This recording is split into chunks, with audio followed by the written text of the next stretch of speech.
ಸ್ನೇಹಿತರೆ, ಸಂಘನಿಕೇತನದ ಗಣೇಶೋತ್ಸವ ದಕ್ಷಿಣ ಕನ್ನಡ ಜಿಲ್ಲೆಯ ಮೊಟ್ಟ ಮೊದಲ ಗಣೇಶೋತ್ಸವ. 1948ರಲ್ಲಿ ಆರಂಭಗೊಂಡ ಈ ಗಣೇಶೋತ್ಸವ ಇಲ್ಲಿಯವರೆಗೆ ಒಂದು ಬಾರಿಯೂ ನಿಲ್ಲದೆ ಪ್ರತಿ ವರ್ಷವೂ ಅತ್ಯಂತ ವಿಜೃಂಭಣೆಯಿಂದ ನಡೆದುಕೊಂಡು ಬರ್ತಾ ಇದೆ. ಒಂದು ಬಾರಿಯೂ ನಿಲ್ಲದೆ ಎಂದು ಯಾಕೆ ಒತ್ತಿ ಹೇಳಿದ್ದೇವೆ ಅಂತ ಕೇಳಿದ್ರೆ ಅದಕ್ಕೆ ಕಾರಣ ಇದೆ. ಇಂದಿರಾ ಗಾಂಧಿಯವರು ದೇಶಕ್ಕೆ ಹೇರಿದ ತುರ್ತು ಪರಿಸ್ಥಿತಿಯ ಸಮಯದಲ್ಲಿ ಸಂಘಕ್ಕೆ ನಿಷೇಧ ಹೇರಿದರು. ಈ ಕ್ಲಿಷ್ಟಕರ ಸಂದರ್ಭದಲ್ಲಿ ಕೂಡ ಮಂಗಳೂರಿನ ಸಂಘನಿಕೇತನದಲ್ಲಿ ಗಣಪತಿ ಪ್ರತಿಷ್ಠಾಪನೆಯಾಗಿತ್ತು. ಅಲ್ಲಲ್ಲ, ಗಣಪತಿಯ ವಿಗ್ರಹ ಉದ್ಭವಿಸಿತ್ತು. ಈ ರೋಚಕ ಘಟನೆಯನ್ನ ಈಗ ಹೇಳುತ್ತೇವೆ. ಈ ವಿಡಿಯೋವನ್ನ ಕೊನೆಯ ತನಕ ನೋಡಿ. 1948ರಿಂದಲೂ ಸಂಘನಿಕೇತನದಲ್ಲಿ ಪ್ರತಿ ವರ್ಷ 5 ದಿನಗಳ ಕಾಲ ಸಾರ್ವಜನಿಕ ಗಣೇಶೋತ್ಸವವನ್ನ ಆಚರಿಸಿಕೊಂಡು ಬರುವುದು ರೂಢಿ. 1975ರಲ್ಲಿ ಇಂದಿರಾ ಗಾಂಧಿಯವರು ಈ ದೇಶಕ್ಕೆ ತುರ್ತು ಪರಿಸ್ಥಿತಿಯನ್ನ ಹೇರಿದರು.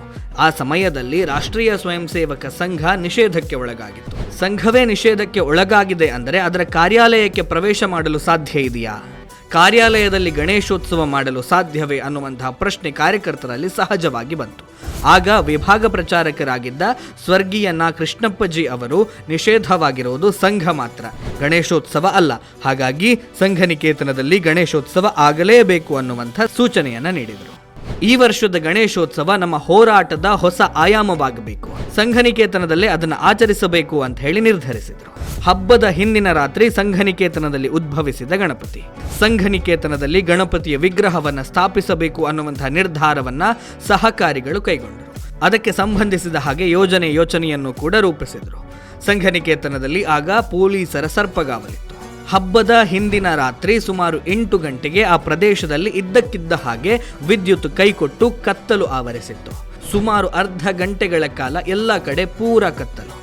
ಬೆಳಕು ಬಂದಾಗ ಗಣಪತಿಯ ವಿಗ್ರಹವೊಂದು ಹೂ ಹಣ್ಣು ಹಚ್ಚಿರಿಸಿದ ಊದುಬತ್ತಿಯ ಸಹಿತವಾಗಿ ವೇದಿಕೆಯ ಮೇಲೆ ಉದ್ಭವವಾಗಿತ್ತು. ಎಲ್ಲಿಂದ ಹೇಗೆ ಅನ್ನುವುದು ಬೇರೆ ಕಥೆ, ಅದು ಅದರ ಹೊಣೆ ಹೊತ್ತ ಭೂಗತ ಹೋರಾಟಗಾರರ ಚಾಕಚಕ್ಯತೆ ಎಂಬುದಷ್ಟೇ ಅದಕ್ಕಿದ್ದಂತಹ ಉತ್ತರ. ಕರೆಂಟ್ ಬಂದಾಗ ಕಾವಲು ಪೊಲೀಸರು ವೇದಿಕೆಯ ಮೇಲೆ ಗಣಪತಿಯ ವಿಗ್ರಹವನ್ನು ಕಂಡು ಹೌಹಾರಿದರು. ಏನು ಮಾಡಬೇಕು ಅಂತಲೇ ಅವರಿಗೆ ತೋಚದ ಹಾಗಾಯಿತು. ವಿಗ್ರಹವನ್ನ ಅಲ್ಲಿಂದ ತೆಗೆಯಲು ಅವರ ಮನಸ್ಸಿನಲ್ಲಿದ್ದ ಸಹಜವಾದ ಭಕ್ತಿ ತಡೆಯಿತು. ಇತ್ತ ಸಂಘನಿಕೇತನದಲ್ಲಿ ಗಣಪತಿ ಉದ್ಭವವಾಗಿರುವ ಮಾಹಿತಿ ನೆರೆಕೆರೆಯ ಮನೆಗಳಿಂದ ದೂರವಾಣಿಯ ಮೂಲಕ ನಗರದೆಲ್ಲೆಡೆ ಪಸರಿಸಿತ್ತು. ಮಿಂಚಿನ ವೇಗದಲ್ಲಿ ಹರಡಿದ್ದ ಸುದ್ದಿ ಕೇಳಿ ಭಕ್ತಾದಿಗಳು ಗುಂಪು ಗುಂಪಾಗಿ ಉದ್ಭವ ಗಣಪತಿಯ ದರ್ಶನಕ್ಕಾಗಿ ಬರಲಾರಂಭಿಸಿದರು. ಪೊಲೀಸರಿಗೆ ಪಚೀತಿ. ಬರುತ್ತಿದ್ದವರು ಹೋರಾಟಕ್ಕಾಗಿ ಬರ್ತಾ ಇಲ್ಲ, ಅವರು ಬರ್ತಾ ಇರುವಂತಹದ್ದು ದೇವರ ದರ್ಶನಕ್ಕಾಗಿ. ಇವರನ್ನು ತಡೆಯೋದು ಹೇಗೆ? ಅವರಿಗೆ ಏನಂತ ಉತ್ತರ ಕೊಡಬೇಕು?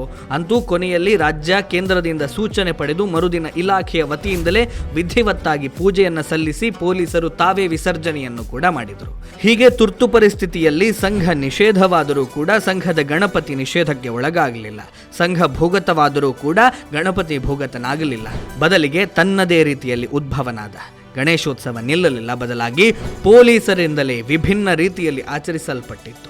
ಸಂಘನಿಕೇತನದ ಗಣೇಶೋತ್ಸವ ತನ್ನದೇ ಆದ ವಿಶೇಷತೆಗಳಿಂದ ಖ್ಯಾತವಾಗಿದೆ. ಕಾರ್ಯಕ್ರಮ ಪೂರ್ತಿ ಅಚ್ಚುಕಟ್ಟಾಗಿ ನಡೆಯುತ್ತೆ.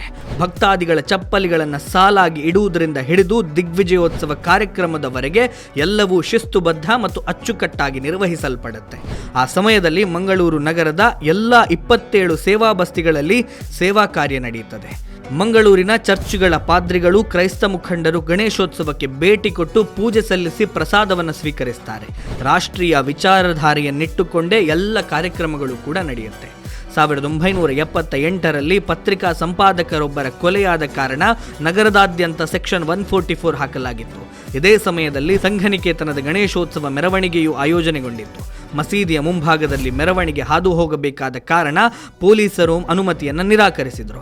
ಇದರಿಂದ ಆಯೋಜಕರು 7 ದಿನಗಳವರೆಗೆ ಮೆರವಣಿಗೆಯನ್ನು ಮುಂದೂಡಿದರು. ಗಣಪ ಸಂಘನಿಕೇತನದಲ್ಲೇ ಕೂತಿದ್ದ. 1 ವಾರದ ನಂತರವೂ ಅನುಮತಿಯನ್ನು ನಿರಾಕರಿಸಲಾಯಿತು. ಕೊನೆಗೆ ಗಣಪ 21 ದಿನಗಳ ಕಾಲ ಸಂಘನಿಕೇತನದಲ್ಲೇ ಉಳಿದ. ಇದು ಮಂಗಳೂರು ಹೊರಭಾಗದಲ್ಲಿ ಕೂಡ ಸುದ್ದಿಯಾಯಿತು. ಜನ ಸಾಗರೋಪಾದಿಯಾಗಿ ಆಗಮಿಸಿದರು. ಕೊನೆಗೆ ಮಸೀದಿಯ ಮುಂಭಾಗದ ಮೂಲಕವೇ ಮೆರವಣಿಗೆ ಹಾದು ಹೋಗಲು ಅನುಮತಿ ಸಿಕ್ಕಿತ್ತು. ಯಾವುದೇ ಅಹಿತಕರ ಘಟನೆಗಳು ನಡೆಯದೆ ಗಣಪ ಶಾಂತವಾಗಿ ವಿಸರ್ಜನೆಗೊಂಡ.